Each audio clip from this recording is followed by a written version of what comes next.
rela berdagang es teh tersebut karena mereka bukan orang yang kaya raya. Salam budaya, rahayu-rahayu untuk kita semua. Jadi untuk pembahasan kali ini saya akan menanggapi tentang viralnya penjual es teh yang akhir-akhir ini menghebohkan dunia maya maupun dunia nyata ya. Jadi Pak Sun Haji itu adalah salah satu penjual es yang ada di Indonesia yang lagi trending di media sosial.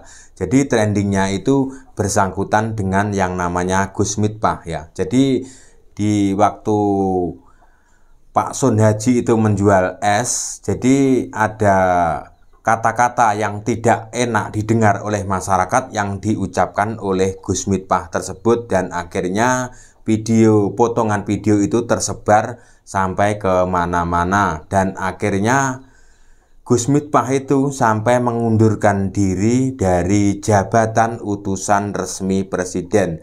Jadi kenapa Gus Mitpah itu sampai viral? Jadi Gus Mitpah itu selain sebagai pendakwah yang ada di Jawa, dia juga pimpinan pondok pesantren dan juga dia menjabat sebagai utusan resmi presiden ya. Jadi seperti itu, makanya beritanya sampai sekarang itu berlarut-larut. Jadi sebenarnya Gus Mitpah sejak dulu itu sudah sering mengucapkan kata-kata tersebut, kata-kata yang sebenarnya kalau untuk umum itu kata-kata tidak pantas diucapkan di depan masyarakat atau di depan jamaahnya tersebut. Tapi di sisi lain, sebagian jamaah Gus Mitpah setelah saya amati sejak dulu itu yang separuh menyukai candaan Gus Mitpah seperti itu, dan sebagian jamaah Gus Mitpah tidak menyukai candaan tersebut. Jadi candaan-candaan itu sebenarnya sudah lama banget. Saya juga pernah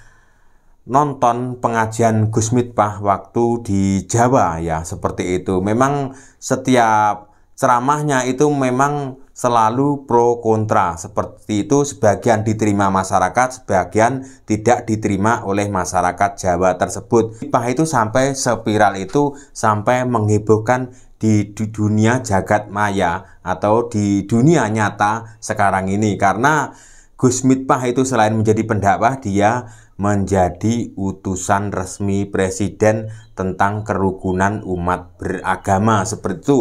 Makanya ketika Gus Mitpah mungkin waktu itu salah ngomong atau sudah menjadi kebiasaan, itu makanya menjadi viral dan trending, dianggap sebagian masyarakat yang ada di Indonesia itu sebuah kata-kata sudah tidak pantas diucapkan di depan umum, seperti kejadian. Jadi kejadian-kejadian yang dulu sebenarnya sudah tenggelam oleh berita-berita yang terbaru sekarang diangkat lagi, seperti kejadian waktu manggung bersama Ibu Yati Pesek, salah satu sinden pelawak yang ada di Jawa. Dia pernah mengatakan sesuatu yang tidak pantas seharusnya diucapkan di depan penonton seperti itu. Jadi video-video lama Gus Mitpah itu diangkat oleh masyarakat, itu dimunculkan kembali. Bisa menilai pendakwah agama tersebut itu bukan sesama pendakwah, yang menilai itu adalah masyarakat.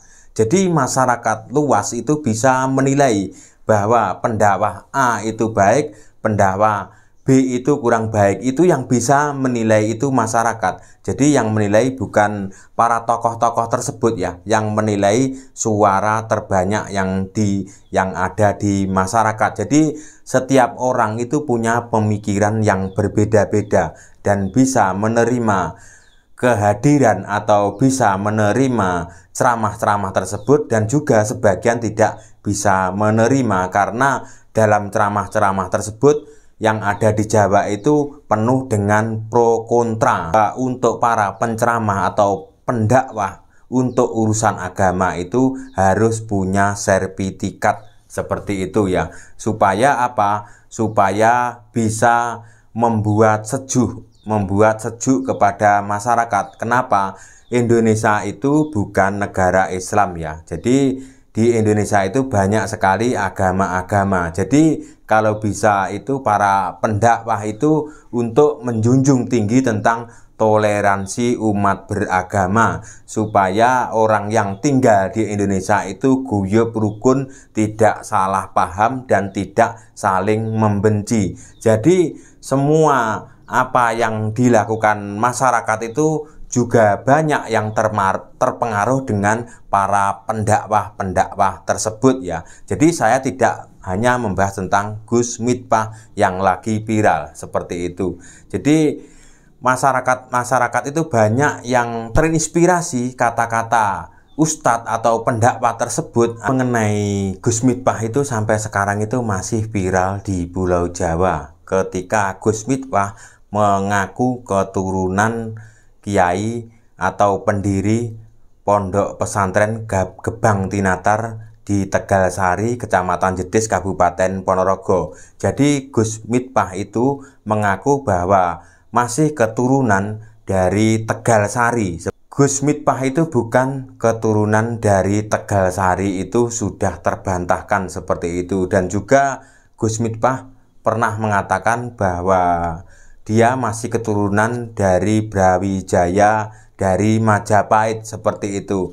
Makanya beritanya Gus Miftah itu sampai sekarang terus dibicarakan banyak orang atau menghebohkan banyak orang seperti itu. Itu menjadi pro kontra di kalangan masyarakat, di media sosial maupun di dunia nyata. Para pedagang-pedagang es teh tersebut itu mengganggu atau minta dikasihani tersebut ya. Jadi jangan sampai adanya kejadian-kejadian seperti ini terus mengorbankan para rakyat kecil atau para pedagang-pedagang es teh tersebut. Jadi mereka nekat rela berdagang es teh tersebut karena mereka bukan orang yang kaya raya tersebut. Saya bukan untuk menjatuhkan para pedagang-pedagang tersebut, tapi memang betul para pedagang-pedagang itu dari kalangan menengah ke bawah. Kalau mereka dari kalangan menengah ke atas, tidak mungkin mereka juga akan jualan es teh tersebut ya, seperti itu. Jadi sebenarnya ini masih menjadi polemik atau menjadi pro kontra ya. Jadi saya tidak membela si A dan saya juga tidak membela si B tersebut ya. Jadi ketika ada sebuah tontonan, jadi tontonan yang ada di Jawa itu tidak hanya tentang pengajian. Jadi seperti tontonan Riok Ponorogo, tontonan kesenian jaranan seperti itu ya. Jadi itu juga akan banyak orang-orang yang jualan es tersebut ya. Ketika Riok itu sudah dimulai, kalau bisa para pedagang-pedagang itu jangan sampai mengganggu para penonton untuk menyaksikan kesenian tersebut. Mohon maaf yang sebesar-besarnya kalau kata-kata ini menyinggung kepada para penjual es yang ada di Kabupaten Ponorogo seperti itu. Jadi sebenarnya kalau di Ponorogo itu tentang orang yang jualan es sliweran di depan penonton ya, atau sliweran di depan kamera waktu untuk mengambil gambar, itu sebenarnya kejadian sudah cukup lama yang ada di Ponorogo. Tapi kita sama penjual itu juga saling menyadari, kita juga menyadari mereka juga butuh nafkah untuk keluarga yang di rumah seperti itu. Jadi kita itu harus bisa saling menyadari sendiri-sendiri, tidak usah kita menyalahkan ketika ada pengajian sudah dimulai. Itu ketika ada para pedagang itu jualan, kita juga tidak pantas menyalahkan mereka. Jadi para jamaah tersebut yang ada di tengah yang tidak bisa keluar untuk membeli minuman atau es tersebut juga tidak mungkin melangkai banyak orang. Mungkin akan memanggil para orang jualan tersebut, dipanggil untuk jalan ke tengah. Seperti itu tidak usah diperdebatkan atau diributkan berlarut-larut ya. Jadi jangan sampai para pedagang kecil itu dikorbankan untuk sebuah ketenaran, untuk numpang tenar ya, karena para pedagang-pedagang es teh atau yang diwakili Pak Sun Haji itu jangan sampai kejadian-kejadian seperti itu berlarut-larut. Berdagang-pedagang kecil itu juga butuh makan, butuh menghidupi anak istri. Seperti itu, jangan sampai kita untuk menjadi terkenal kita mengorbankan para pedagang-pedagang tersebut. Tidak perlu diperdebatkan berlarut-larut. Jadi cukup 1-2 itu cukup untuk dibicarakan ya. Jadi masalahnya itu kalau bisa cepat selesai ya, kasus antara Gus Mitpah dan juga penjual es teh tersebut. Jadi Gus Mitpah itu juga sudah mengundurkan diri. Jadi saya itu tidak membela siapa ya. Saya itu orangnya orang nasional, orang yang di tengah-tengah seperti itu. Jadi saya tidak bisa membela si A ataupun si B. Jadi cukup sekian konten saya, semoga bermanfaat. Jika ada kata saya yang salah, yang saya tidak saya sengaja saya ucapkan, saya minta maaf yang sebesar-besarnya. Terima kasih. Salam budaya Nusantara.